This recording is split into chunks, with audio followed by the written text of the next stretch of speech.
Your friend, it's a Frisbee, stuck up in a tree. You want to dislodge the Frisbee. So you throw a rock at it. Then you throw another rock. And you keep throwing 500 rocks at it until you finally hit it.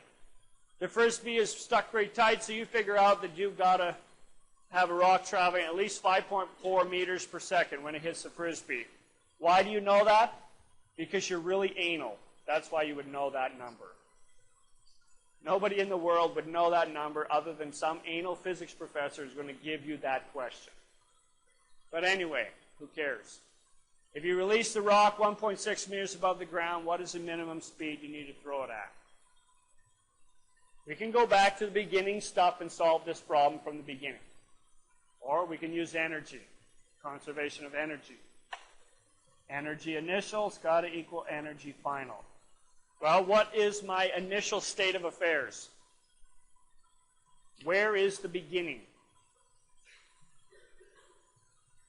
When I'm throwing the rock, right? When I'm throwing the rock, that's my initial state of affairs.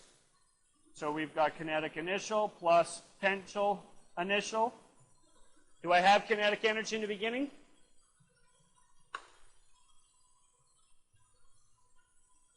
Do I have any kinetic energy in the beginning? I must have it. How do I know I must have kinetic energy?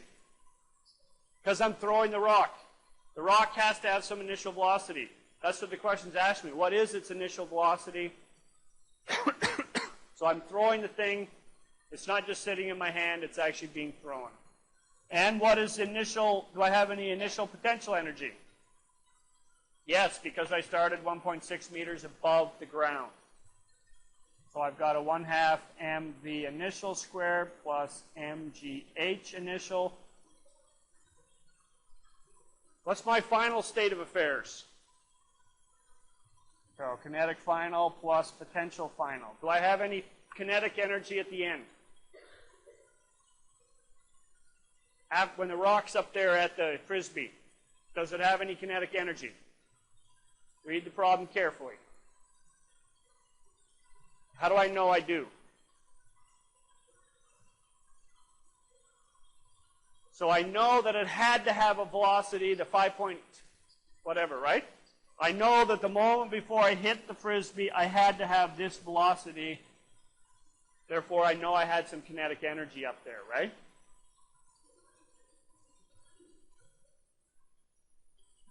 What's my potential energy? Do I have any final potential energy? Yeah, it's up in a tree, right?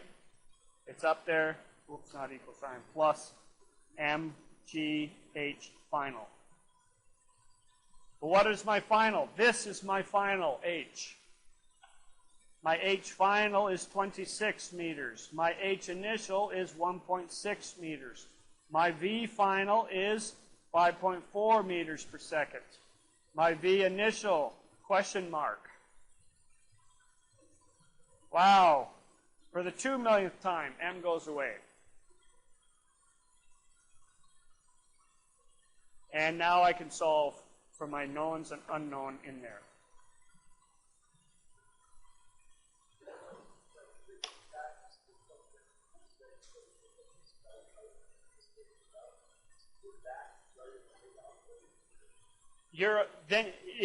It wouldn't throw your numbers off as long as you paid attention up here.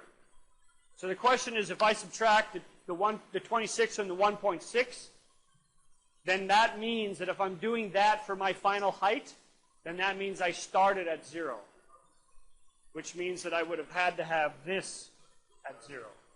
So that's where you have to pay attention to. In the end, if you do the algebra, you're going to get that actual number happening. Just pay attention to what you're doing.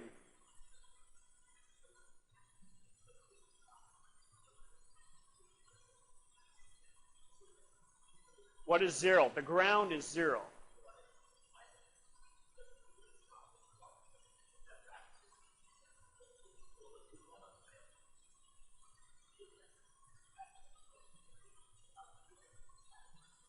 Because we've got to use conservation of energy. The numbers that are given to us are assuming that everything's measured from the ground.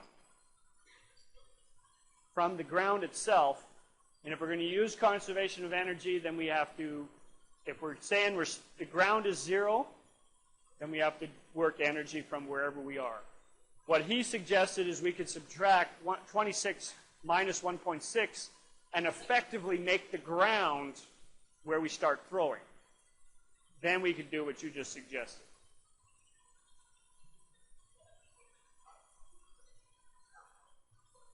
Yeah, everything's already measured from the ground in the problem. Therefore, that's where we start measuring our energy is from the ground.